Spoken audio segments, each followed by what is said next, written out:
चलो, आवाज येतोय का? जय हिंद, जय हिंद, जय हिंद.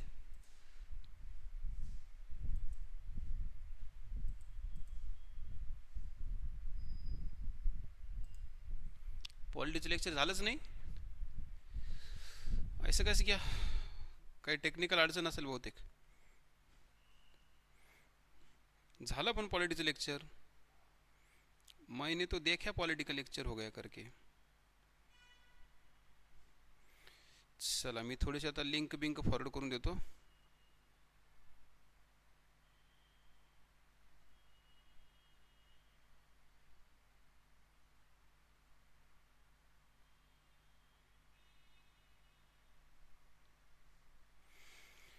आणि मग सुरू करू आपण.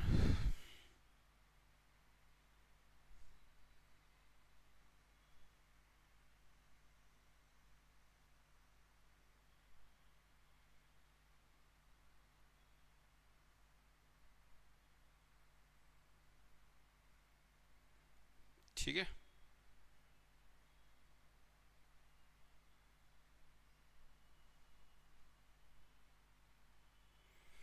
यस, चलो. Good evening, good evening, good evening सगळ्यांना. Good evening. आले का सर्वजण आता? क्लास 1 नाही आहे. क्लास 1च आहे रे बाबा. अरे हे क्लास थ्री म्हणजे तिसरं लेक्चर आहे. आता उद्या चेंज करायला लावतो मी. लेक्चर 3 तुम्हाला वाटतं class 3, class 2, class 1. First day दुसऱ्या चॅनलवर आहे. फर्स्ट डे दुसऱ्या चॅनलवर आहे. विनर्स MPSC नावाचं चॅनल आहे. आणखी ते सर्च करा. विनर्स MPSC संयुक्त गट आणि गटक त्याच्यावर आहे. क्लास 1 पहिला क्लास त्याच्यावर आहे. ठीक आहे. यस. Okay okay. रेडी. तर सुरू करूयात. पहिला प्रश्न आजचा.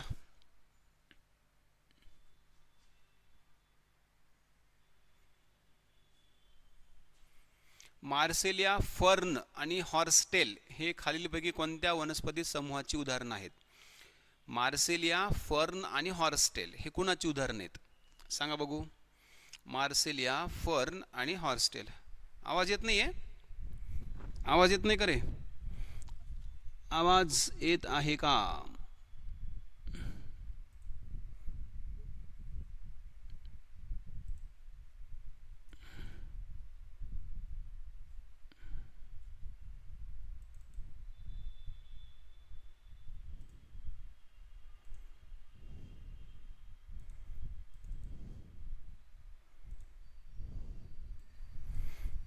फुल आहे रे आवाज.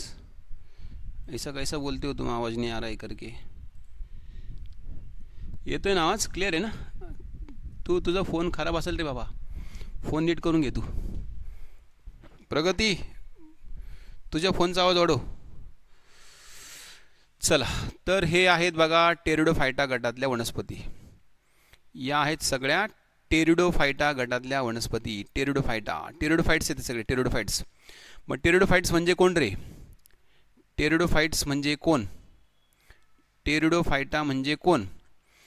तर मित्रांनो, टेरिडोफायटा म्हणजे अशा सर्व वनस्पती ज्यांना मूळ, खोड आणि पाने असतात. मूळ, खोड, पानं असल्यामुळे त्यांना झायलम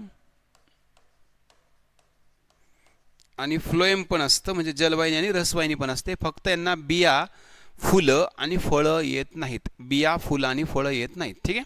ओके. नेक्स्ट. वनस्पतींच्या वर्गीकरणाविषयी खालीलपैकी कोणती विधानं योग्य आहेत?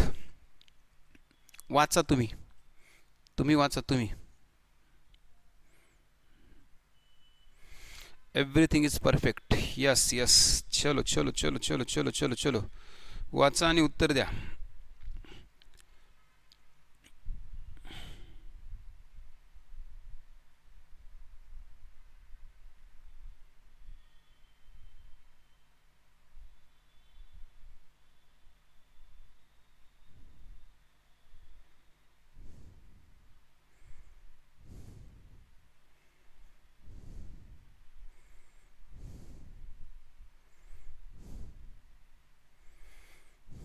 Okay okay okay okay okay. थॅलोफाइटची शरीराची रचना ठळकपणे वेगळी असते. फ्युनारिया ही एक बुरशी आहे का? सर्व टेरिडोफाइट्स हे फॅनोरगॅम्स आहेत का? रक्तवाहिन्या संबंधी प्रणाली ब्रायोफाइट्समध्ये आढळत नाही का? यातलं योग्य विधान ओळखायचं, योग्य लक्षात ठेवा. ठीक आहे. तर फ्युनारिया ही बुरशी आहे का? नाही. रक्तवाहिन्या संबंधी प्रणाली म्हणजे झायलम आणि फ्लोएम, जलवाहिनी आणि रसवाहिनी असा त्याचा अर्थ होतो. हे ब्रायोफाइट्समध्ये आढळत नाही. मग झायलम आणि फ्लोएम हे ब्रायोफाइट्समध्ये आढळत नाही, लक्षात ठेवा, नाही आढळत. फक्त टेरिडोफाइट आणि तिथून पुढच्या वनस्पतीमध्ये आढळतं. मग हे योग्य आहे, बाकी सब गलत आहे. थॅलोफाइटची रचना ठळकपणे नसते ना, अस्पष्ट असते किंवा अतिशय साधी असते, कारण त्यांना मूळ खोड पानच नाही. ठळकपणे वेगळी रचनाचा अर्थ असं होतो मूळ वेगळं, खोड वेगळं आणि पानं वेगळे. कळलं का? मग असं काहीच नाही इकडं. फ्युनारिया हे बुरशी नाही आहे, फ्युनारिया हे मॉस आहे, मॉस. ठीक आहे. ब्रायोफाइट आहे, ब्रायोफाइट. सगळे टेरिडोफाइट फॅनोरगॅम्स नसतात. फॅनोरगॅम्स म्हणजे काय? बिया आणि फुलं येणारे नाही. कळलं ना? ते फॅनोरगॅम्स नाही आहेत. कळलं? चलो, मग हेच फक्त रक्तवाहिन्या संबंधित म्हणजे व्हॅस्क्युलर सिस्टीम. झायलम आणि फ्लोएमला व्हॅस्क्युलर टिश्यूज पण म्हणतात. ते ब्रायोफाइटमध्ये नसतं, लक्षात ठेवा. व्हॅस्क्युलर सिस्टीम टेरिडोफाइटा, जिम्नोस्पर्म आणि अँजिओस्पर्ममध्येच पाहायला मिळतं. ठीक आहे. सो चौथा पर्याय. नेक्स्ट. चला, हे तुम्ही वाचा, तुम्ही वाचा, तुम्ही वाचा, हे तुम्ही वाचा, तुम्ही वाचा, तुम्ही वाचा, तुम्ही वाचा, तुम्ही वाचा, तुम्ही वाचा.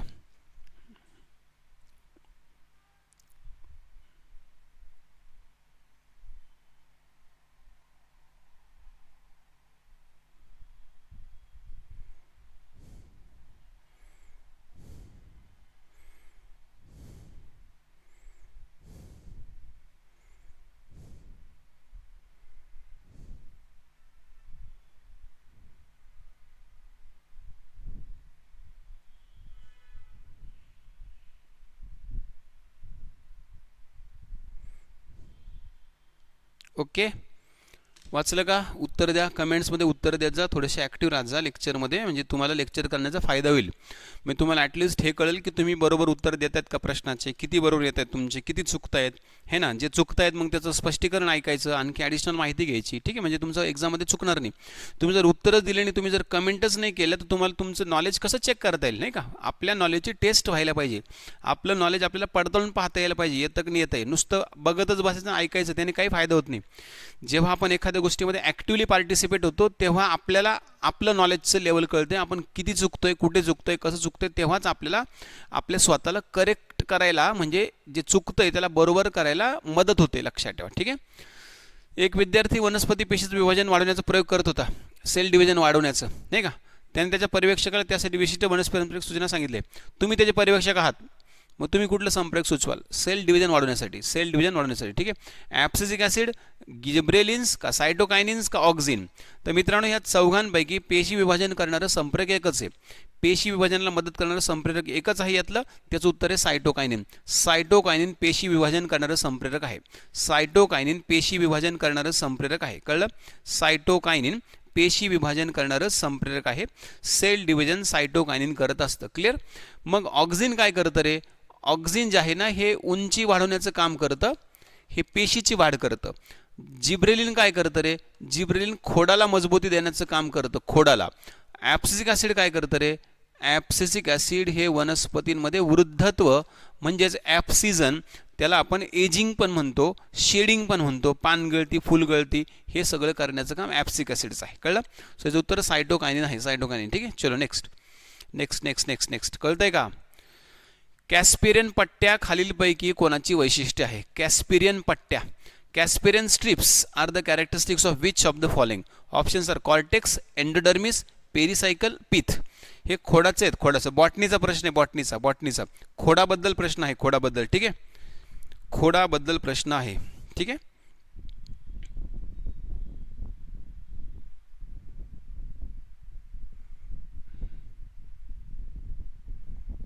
चला पुढे. कॅस्पिरियन पट्ट्या खालीलपैकी कुणाचे वैशिष्ट्य आहे? हा प्रश्न जरा तुम्हाला डिफिकल्ट असणार आहे, याचं उत्तर मीच देऊन टाकतो. ठीक आहे. कॅस्पिरियन पट्ट्या कुणाचं वैशिष्ट्य आहे? ठीक आहे. कॅस्पिरियन पट्ट्या कुणाचं वैशिष्ट्य? कॅस्पिरियन पट्ट्या वैशिष्ट्य आहे एंडोडर्मिसचं. एंडोडर्मिस. एंडो म्हणजे आत, डर्मिस म्हणजे अंतर, अंत त्वचा. डर्मिस म्हणजे त्वचा, अंत त्वचा. कॅस्पिरियन पट्ट्याचा फायदा काय होतो? कॅस्पिरियन पट्ट्या ह्या अंत त्वचाला जाड बनवतात, जाड, थिकनेस वाढवतात, थिकनेस वाढवण्याचं काम कॅस्पिरियन पट्ट्याचं असतं. ठीक आहे. एंडोडर्मिस. ठीक आहे. नेक्स्ट. जीवाणू हे आदिम जीव असल्याचे आढळून आले आहे, कारण bacteria are found to be primitive organisms because they. सांगा काय वाटतं तुम्हाला. ऑप्शन्स तुम्हीच वाचायचं आणि तुम्ही वाचून उत्तर कमेंट करायचं. ऑप्शन्स तुम्हीच वाचायचं, कारण मी वाचलं तुमचा वाचण्याचा सराव झाला पाहिजे. तुम्हाला प्रश्न वाचण्याची सवय झाली पाहिजे. तुम्हाला वाचण्याचा सराव झाला पाहिजे तुम्हाला. ठीक आहे. यस. ओके. जीवाणू हे आदिम जीव असल्याचे आढळून आले. आदिम म्हणजे प्रिमिटिव्ह सगळ्यात पहिले सगळ्यात सुरुवातीचे. मग त्याचं काय रिझन असू शकतं, काय लॉजिकल उत्तर असू शकतं या प्रश्नाचं. त्याचं रिझन काय असू शकतं, काय लॉजिकल उत्तर असू शकतं या प्रश्नाचं सांगा.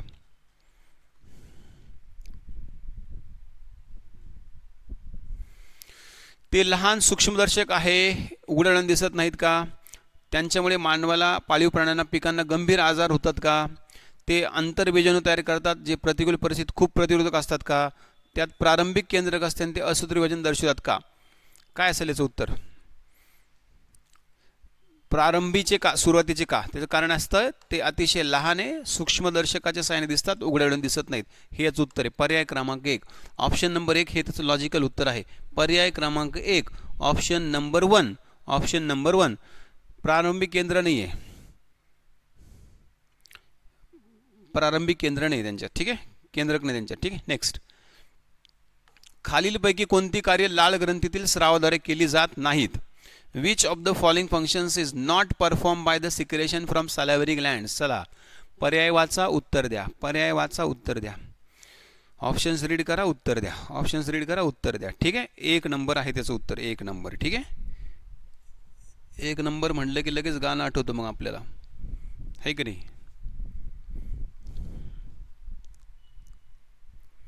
चलो चलो चलो चलो चलो द्या उत्तर पटकन. खालीलपैकी कोणती कार्य लाळ ग्रंथीतील स्रावाद्वारे केली जात नाही. चला पटपट काहीतरी तुम्हाला ऑप्शन वाचून जे काही वाटेल ना ते उत्तर देऊन टाकायचं कमेंटमध्ये. काही बिघडत नाही मित्रांनो. चुकल्यानंतरच माणूस शिकतो. आधी करा चुका, काही बिघडत नाही. कारण विषय थोडासा आपला सायन्स अभ्यासाला समजायला टफच आहे. त्यामुळे चुकू द्या उत्तर, हरकत नाही. घाबरू नका कमेंट करायला. तुम्हाला 4 असं समजा ना, तुम्ही पेपर सोडवता आणि तुम्हाला उत्तर देणं कंपल्सरी. कमेंट करून टाका ना.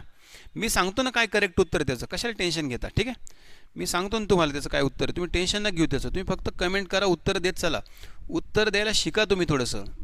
तुम्ही तुमची बऱ्याच गोष्टी असतात ना स्पर्धा परीक्षेमध्ये टिकण्यासाठी, यशस्वी होण्यासाठी. त्यातलं एक असतं आपण थोडं एक्सप्रेसिव्ह असलं पाहिजे, आपण थोडंसं इन्व्हॉल्ड असलं पाहिजे, आपण थोडंसं इंटरॅक्ट झालं पाहिजे.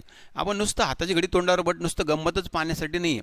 जो गंमत पाहत बसतो त्याचं काही खरं नसतं स्पर्धा परीक्षेमध्ये, लक्षात. ठीक आहे. तोंडातील जीवाणूंची संख्या नियंत्रित करणं का, कर्बोदकांचं पचन करणं का, तोंडपोकळीचं स्नेहन करायचं का, डायसॅक्राइडचं पचन करायचं का, control bacterial population in mouth, digestion of complex carbohydrates, lubrication of oral cavity, digestion of disaccharides. आता याच्यापैकी कुठलं उत्तर नाही आहे हे ओळखायचं आपल्याला. यापैकी कुठलं उत्तर नाही आहे ते ओळखायचं आपल्याला. ठीक आहे. सो जीवाणूंची संख्या कंट्रोल करते, कारण लाळेमध्ये ते घटक असतात, काही अँटीबॅक्टेरियल घटक असतात, त्यांना लायसोझाईम म्हटलं जातं. लायसोझाईम नावाचा घटक असतो लाळेमध्ये जो जीवाणूंना कंट्रोल करतो. ठीक आहे. लायसोझाईम. ठीक आहे. लायसोझाईम असतं लाळेमध्ये, असतं जे बॅक्टेरियाला कंट्रोल करण्याचं काम करतं. प्लस लाळेमध्ये इम्युनोग्लोबिन ए नावाची अँटीबॉडी पण असते, त्यामुळे पण बॅक्टेरिया कंट्रोल होतात. कर्बोदकांचं पचन करण्यासाठी लाळेमध्ये अमायलेज किंवा लायपेज नावाचं विकर असतं. ऐकलं असेल तुम्ही नाव, अमायलेज किंवा लायपेज. ठीक आहे. त्यामुळे हे पण आहे, हे पण आहे.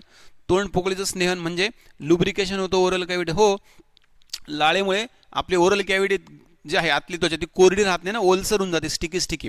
म्हणजे आपण खात असलेलं फूड आहे, अन्न कडक बिडक काही टोकदार अंकुशदार, त्यावेळी तोंडातली आतली त्वचा डॅमेज होणार नाही, लक्षात ठेवा. त्यामुळे हे पण आहे.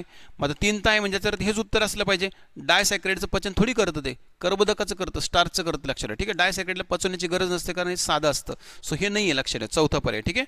ओके. 4th ऑप्शन ज्यांनी उत्तर दिलं असेल त्यांचं बरोबर आहे. बाकीचे अंक उत्तर चुके आहे. ठीक आहे. ओके. चलो नेक्स्ट.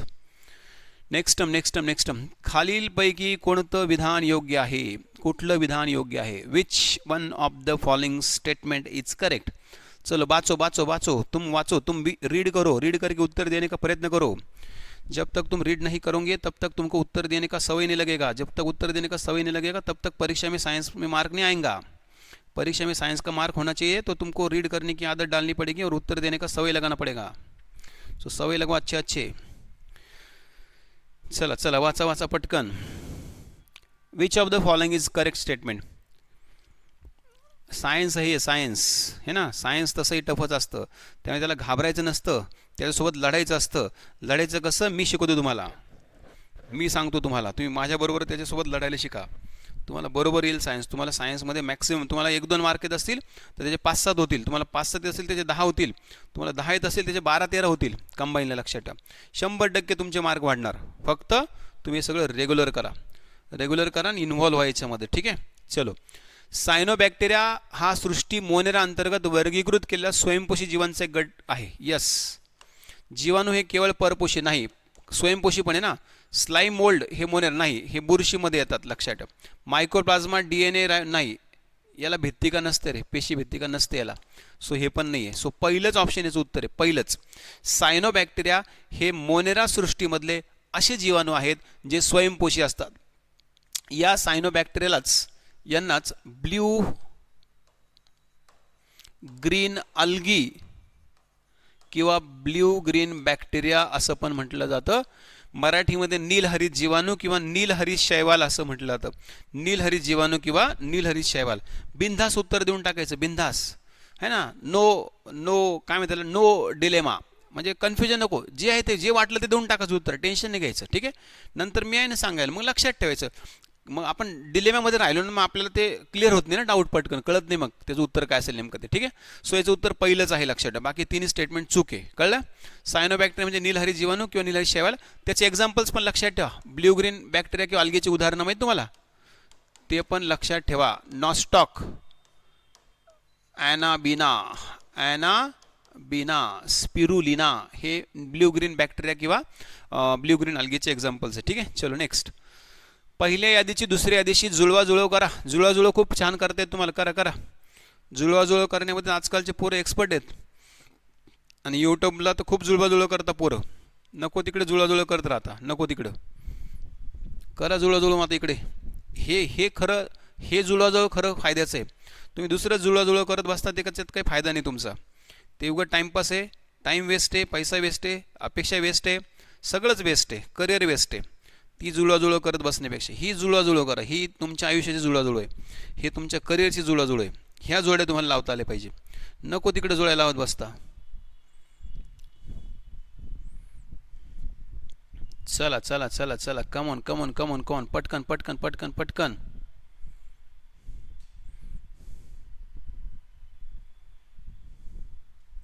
उत्तर द्या, उत्तर द्या, उत्तर द्या, उत्तर द्या, उत्तर द्या, उत्तर द्या पटकन.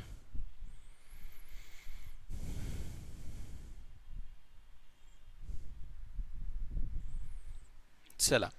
ग्लायकोजन, ग्लोब्युलिन, स्टेरॉइड्स आणि थ्रोम्बिन. आणि इकडे त्याचं दुसरं ऑप्शन दिले, मराठी कळत नसेल तर इंग्रजी पण आहे आपल्याकडे. ग्लायकोजन, ग्लोब्युलिन, स्टेरॉइड आणि थ्रोम्बिन. हार्मोन, बायोकॅटलिस्ट, अँटीबॉडी आणि स्टोरेज. अजून पण उत्तर द्या. ज्यांना मराठी कळत नसेल त्यांनी इंग्रजी वाचा आणि मग उत्तर द्या. ज्यांना मराठी कळलं नसेल त्यांनी इंग्रजी वाचा आणि मग उत्तर द्या. ठीक आहे. Yes, okay. आ गया सबका जवाब. ग्लायकोजन काय आहे रे? ग्लायकोजन स्टोरेज प्रॉडक्ट आहे, स्टोरेज. आपल्या शरीरामध्ये एक्सेस ग्लुकोज, जास्तीचा ग्लुकोज, कारण आपण खूप खातो ना, मन भरके पेट भरके एकदम, जास्तीचा ग्लुकोज आपल्या शरीरामध्ये ग्लुकोज आहे ना, एक्सेस ग्लुकोज, तो इन्सुलिनच्या साह्याने ग्लायकोजन नावाच्या फॅटमध्ये कन्वर्ट करून लिव्हर आणि हातापायाच्या स्नायूमध्ये, स्पेशली पायांच्या स्नायूमध्ये साठवला जातो. जेव्हा जेव्हा आपल्याला ग्लुकोजची डिफिशियन्सी असेल, कमतरता असेल, तेव्हा हा साठवलेला ग्लुकोज ग्लायकोजनच्या स्वरूपातला ग्लुकॅगॉन नावाच्या संप्रेरकाच्या साह्याने पुन्हा ग्लुकोजमध्ये कन्वर्ट करून रक्तात मिसळला जातो, जेणेकरून आपल्या शरीराची ग्लुकोजची गरज पूर्ण होईल. ठीक आहे. सो एचं 4 आहे, एचं 4 दोन ठिकाणी रे, दोन ठिकाणी, 2 आणि 4 मध्ये. ठीक आहे. और आगे जाएंगे. ग्लोबिलिन काय? ग्लोबिलिन अँटीबॉडी आहे. बीचं 3 एकाच ठिकाणी. चौथा पर्याय उत्तर याचं, चौथा ऑप्शन नंबर 4 असं उत्तर काढायचं असते. याचं लक्षात ठेवा. स्टेरॉइड कोण आहे? स्टेरॉइड हार्मोन असतं. थ्रोम्बिन कोण आहे? थ्रोम्बिन बायोकॅटलिस्ट आहे. बायोकॅटलिस्ट जो आपल्याला ब्लड क्लॉटिंगला म्हणजे रक्त गोठायला, जखमा भरायला मदत करतो. लक्षात ठेवा. ब्लड क्लॉटिंगला किंवा रक्त गोठायला मदत करतो, जखमा भरायला मदत करतो. ठीक आहे. नेक्स्ट. रंग आंधळी स्त्री जर अशा पुरुषाशी लग्न करते ज्याची आई देखील रंग आंधळी होती, तर तिच्या संततीला रंग आंधळेपणा येण्याची शक्यता किती आहे? If a colorblind female marries a man whose mother was also colorblind, what are the chances of her pregnancy or progeny having color blindness? चला सांगा बरं पटकन, किती चान्सेस आहे? प्रश्न नीट वाचा, एकदा समजून घ्या, घाई करू नका उत्तर द्यायला, ठीक आहे? If a colorblind female marries a man whose mother was also colorblind, what are the chances of her progeny having colorblindness?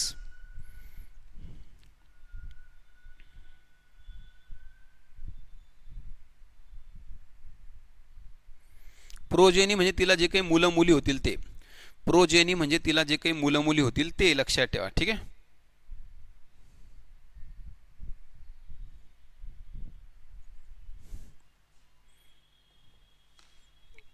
चला झालं का तुमचं उत्तर देऊन? 25, 50, 75, 100. 25, 50, 75, 100 क्या जवाब है? 25 का 50, 50 का 75, 75 का 100. इसका जवाब है 100. 100%. मित्रांनो, आई पण कलर ब्लाइंडनेस आहे, तिच्याकडे XX आहे बरोबर आईकडे. त्यानंतर त्या आईची मुलगी ती पण XX बरोबर आहे. मग मला सांगा, हिला मुलगा जरी झाला, मुलगी जरी झाली, मुलगा झाला तरी एक X येणार, मुलगी झाली तर दोन्ही पण X येणार. मग एक हे कलर ब्लाइंडनेस दोघांकडे पण आहे, इकडे पण येणार इकडे पण. सो 100% चान्स आहे, 100%. 100% चान्स आहे, 100%. 100% जे काही आपत्ती होतील त्या स्त्रीला, त्या दोघांना पण कलर ब्लाइंडनेस असेल. समजलं का? क्लिअर झालं का? 100%, 100%. यस. किती पर्सेंट? 100%. 100%. 100%. कळलं? 100 पैकी 100. चला आजचा लास्ट क्वेश्चन. खालीलपैकी कोणती विधाने योग्य आहेत? Which one of the following statements is correct? Statement is correct, statements नाही, statement. Statement is correct. Which of the following statement is correct? चला, हार्टवरचा प्रश्न आहे, हार्ट, हृदयावरचा प्रश्न आहे, हृदयावरचा. अरे दिल का जेव्हा सवाल है, दिल का सवाल है भाई, दिल का. ठीक आहे, हृदयाचा, हृदयाचा. Yes, maximum, yes yes. चला चला वाचा प्रश्न लवकर पटकन आणि द्या उत्तर पटकन.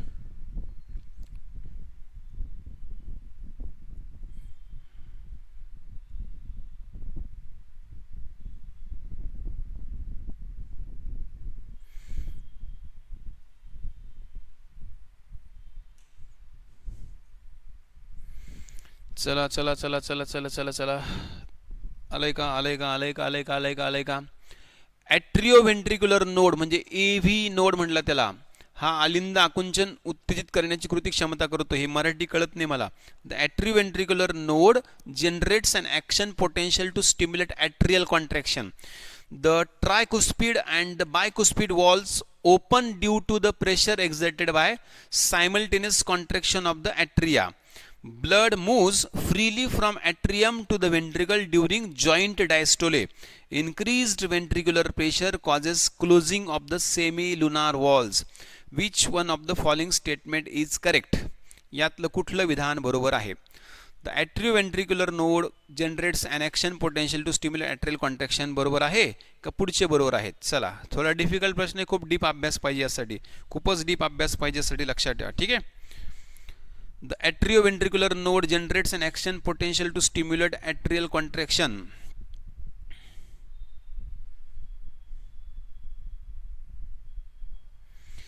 The tricuspid and bicuspid walls open due to the pressure exerted by the simultaneous contraction of the atria.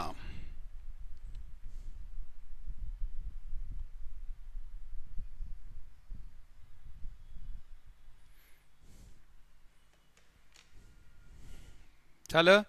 पहिलं चूक आहे मित्रांनो, AV नोड मुळे ॲट्रियल कॉन्ट्रॅक्शन नाही होत, SA नोड मुळे होतं, लक्षात ठेवा. सायनो ऑरिक्युलर मुळे होतं, ते पहिलं चूक आहे. ट्रायक्युस्पिड आणि बायक्युस्पिड वॉल ओपन झाल्या, कशामुळे ओपन होतात? Contraction of atria. Atria contract झाला की बायक्युस्पिड ट्रायक्युस्पिड ओपन होतात. कारण ॲट्रिया कॉन्ट्रॅक्ट झालं ना, हे बघा ॲट्रिया कुठे असतात माहिती आहे का? ॲट्रिया कुठे असतो? हा वरचा पार्ट ॲट्रिया आहे, खालचा पार्ट वेंट्रिकल आहे. हे कॉन्ट्रॅक्ट झालं की इथल्या वॉल ओपन होतील, मग ब्लड खाली येईल ना, वरतून खाली येईल ना ब्लड त्या ओपन झाल्यावर. मग हे बरोबर आहे, दुसरं स्टेटमेंट करेक्ट आहे. कळलं? दुसरं विधान बरोबर आहे, सेकंड स्टेटमेंट इज करेक्ट. ज्यांनी दुसरं उत्तर दिलं, दुसरा पर्याय, त्यांचं उत्तर बरोबर आलेलं आहे. Option number 2, option number 2. ठीक आहे. Okay okay okay. चला, so this was the last question. ठीक आहे, आणखी एक प्रश्न घेऊन टाकतो, बघूयात तुम्हाला याचं उत्तर येतं का, म्हणजे तुम्ही आनंदाने शांतपणे झोपू शकाल, म्हणजे बरोबर आल्याचं तुम्हाला थोडंसं जुळवाजुळव करा परत एकदा. लास्ट क्वेश्चन, हा लास्ट घेऊ. मी तुम्हाला एखाद्या प्रश्नाचे शेवटचे जाता जाता उत्तर बरोबर येतं का बघा. एखाद्या प्रश्नाचं शेवटच्या बरोबर येतं का उत्तर बघा. जॉन डाल्टन, अँटोनी लॅव्हॅझोए, रिस्चर आणि गे-लुसॅक. जोड्या जावाचं कसं असतं, एक दोन जोड्या जरी तुम्हाला जुळल्या, समजल्या, कळल्या, लागल्या, संपलं, उत्तर येऊन जातं लगेच. एक दोन जोड्या लागल्या तर. चला याचं द्या बरं उत्तर पटकन. इसका जवाब दे दो. चला पटकन पटकन पटकन पटकन. इंग्रजीमध्ये दाखवला मी प्रश्न. John Dalton, Antoine Lavoisier, Richter, गे-लुसॅक.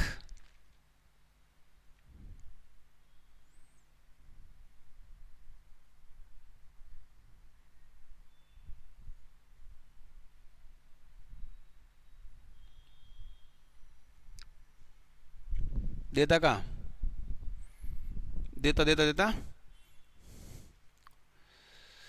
John डाल्टनचा आहे law of multiple proportion. Law of multiple proportion. लॅव्हॅझोएरचे law of conservation of mass. बीचं एक रे, बीचं एक इथे, कळलं. सीचं दोन, लॉ ऑफ रेसिप्रोकल प्रपोर्शन. गे-लुसॅकचा गॅसियस लॉ आहे. ऑप्शन नंबर 2 रे, पर्याय क्रमांक 2. ऑप्शन नंबर 2 पर्याय क्रमांक 2. ही माहिती लक्षात ठेवायची माशी प्रश्नांमधली. याचा उपयोग येऊ शकतो, याचा फायदा होऊ शकतो मला एक्झाममध्ये. ठीक आहे, चलो okay. So will stop here. परत भेटूयात आता उद्या. उद्या आहे परत आपलं. ठीक आहे, सोमवार, मंगळवार, बुधवार जॉग्रफी, पॉलिटी, सायन्स. गुरुवार, शुक्रवार, शनिवार मॅथ्स, रिझनिंग, करंट. ठीक आहे, बाकीचे विषय होतील उद्यापासून. ठीक आहे, चलो thank you very much. Bye bye, good night आणि जय हिंद.